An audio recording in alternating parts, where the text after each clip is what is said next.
नमस्कार. अतिशय आनंदी आहे मी आजचा हा व्हिडिओ तुमच्यासोबत शेअर करताना. दरवर्षी मी गावी आल्यानंतर विशेषतः उन्हाळ्यात शेताचं काही ना काही काम करत असतो. तर कोरोनामध्ये जशी ही आमची शेती आहे तुम्हाला दिसते उजवीकडे, तुमच्या उजवीकडे आणि माझ्या डावीकडे ही सीताफळाची बाग आम्ही कोरोनामध्ये लावली. आता छान ती फळाला आलेली आहे. असं दरवर्षी काहीतरी पडीक शेत आमचं होतं ते आम्ही भरलं. आणि 2 वर्षापूर्वी एक विहीर केले होते, मी तुम्हाला त्याचे फोटो पण तुम्ही पाहिलेत, मी ते शेअर केले होते. आणि विहीर केल्यानंतर सुरक्षिततेसाठी त्याला आपण रिंग करतो किंवा काही गावांमध्ये असं म्हणतात की विहिरीला बांगडी टाकतो. तर माझ्या उजव्या बाजूला तुम्ही बघताय या उन्हाळ्यामध्ये मी आमच्या विहिरीला अशा प्रकारे रिंग केलेली आहे. साधारण गेली 15 ते 20 दिवस अव्याहतपणे हे काम इथे चालू होतं. 5 मजूर याच्यासाठी मी ठेवले होते, कॉन्ट्रॅक्ट दिलं होतं एकाला. पण काम कोणाला जरी दिलं तरी आपल्याला प्रत्यक्ष तिथे हजर राहावं लागतं. आणि तुम्ही बघताय हीच ती विहीर आहे जी तुम्हाला मी खूप वेळा बालू जरा इकडे दाखव पुढे ये. तर ही बघा, ही ती विहीर आहे.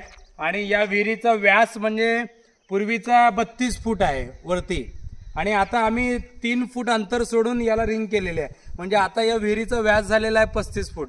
आणि अतिशय आता ही भव्य दिव्य वाटते आहे. पण भव्य दिव्य वाटण्यासाठी तशी केलेली नाही, पण सुरक्षिततेच्या दृष्टीने, म्हणजे जेणेकरून शेतामध्येच विहीर असल्यामुळे शेताच्या आजूबाजूचा गाळ पावसाच्या पाण्यासोबत वाहून विहिरीमध्ये जाऊ नये, हे एक प्रयोजन आहे रिंग करण्याचं. आणि दुसरी गोष्ट म्हणजे काही पशुप्राणी धावत धावत येतात आणि डायरेक्ट विहिरीमध्ये पडतात, तो एक धोका टाळण्यासाठी. आणि माझी प्राथमिकता म्हणाल तर एक पोहण्याचा मनसोक्त आनंद घेण्यासाठी. आणि विहीर नुसती असली नाही पाहिजे, तर विहीर ती सुंदर पण दिसली पाहिजे. त्यासाठी यावर्षी आवर्जून हे रिंगचं काम मी केलेलं आहे. तुम्ही बघत असाल, बालू जरा जवळून दाखव. तुम्ही बघत असाल आता बघा विहिरीचा घेरा किती झालेला आहे. आधी विहीर कशी होती आणि 50 फूट खोल आहे आमची ही विहीर. तर अशा प्रकारे आता हे विहिरीचं काम केलेलं आहे. बघा आतमध्ये पायटा आहे. जवळपास 6 ते 7 फूट आम्ही ही रिंग केलेली आहे. आणि पाण्याचा साठपा पण आता याच्यामधला वाढणार आहे. आणि विहिरीच्या आजूबाजूला पण बघा अशा प्रकारे वावरायला जागा ठेवलेली आहे. तर आपण जेव्हा विहीर करतो तेव्हा बाजूला साधारण खोलगा असतो, आणि नंतर मग तो खोलगा पार करून आपल्याला विहिरीचं पाणी काढायला किंवा विहिरीतलं पाणी बघायला यावं लागतं. पण आता रिंग झाल्यामुळे काय झालं, ही रिंग जमिनीच्या पेक्षा जास्त उंचीवर आलेली आहे. आणि त्यामुळे आजूबाजूला माती धरून बघा अशा प्रकारे इथे वावरायला पण अतिशय सुंदर अशी जागा झालेली आहे. बालू पुढे जरा. तर इथे छानपैकी आता पाऊस पडल्यानंतर झाडं लावणार आहे मी. तर अशा प्रकारे एक खूप सुंदर काम केलेलं आहे. थोडंसं आतमध्ये पण उतरून तुम्हाला मी दाखवतो बघा या. आणि हा बघा राट पण केलेला आहे. एकतर मोटर काढण्यासाठी विहिरीमधून कधी काय घोटाळा झाला तर मोटर काढता येते. आणि राटाचं चाक आहे. आणि आता कालबाह्य झाला आहे, पण आपल्या विहिरीवरती तो असावा आणि इथून पाणी शेंदण्याचा आनंद पण आपण घेऊ शकतो, ते पण एक प्रयोजन होतं. तर इथे राहट आहे बघा. आणि इकडे विहिरीमध्ये उतरण्यासाठी सहजपणे आपल्याला उतरता यावं, कारण पोहण्याचा खूप लहानपणापासून छंद असल्यामुळे. आणि विहीर एकदा पाण्याने भरलं की कधी एकदा विहिरीत उडी मारतोय असं होतं. त्यामुळे इथे विहिरीमध्ये चढण्यासाठी आता हे जे गज आहेत याला आपण गज म्हणतो, तर याच्यामध्ये तारा असे गज टाकून हे गज आता हे जरा सुकल्यानंतर हे गज कापले जाणार आहेत. तर अशा प्रकारे इथे विहिरीमध्ये उतरण्यासाठी बघा पायऱ्या केलेल्या आहेत. बालू जरा आतून दाखव. तर अशा प्रकारे विहीर आहे. इथून असं उतरायचं.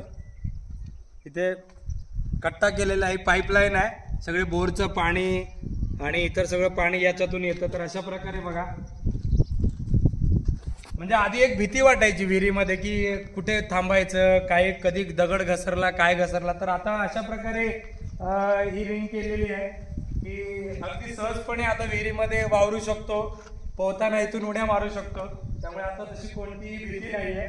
अशा प्रकारे अतिशय सुंदर पद्धतीने विहिरीमध्ये वावरता येतं. आता पाणी सध्या कमी आहे, पण एकदा का पाऊस पडला आणि नदी असं नाले वगैरे भरले की विहिरीला पाणी सुरू होतं. आता अगदी तळाला गेलेलं आहे पाणी. आणि अशा प्रकारे मग पोहताना सुद्धा इथे आपल्याला छानपणे उभं राहता येतं, बसता येतं, खेळता येतं. तर खूप सगळी लहान मुलं पण इथे पोहत असतात. तर अशा प्रकारे तुम्ही पाहू शकता अगदी सहजपणे वावरू शकतो विहिरीमध्ये. आता कुठल्याही प्रकारची भीती, इतकं खोल पाणी आहे तरी सुद्धा मला वाटत नाहीये. तर वाट बघतोय मी आता. खूप छान काम झालेलं आहे. हे गज काही दिवसांनी, एक अर्धा दिवसांनी कापले जातील.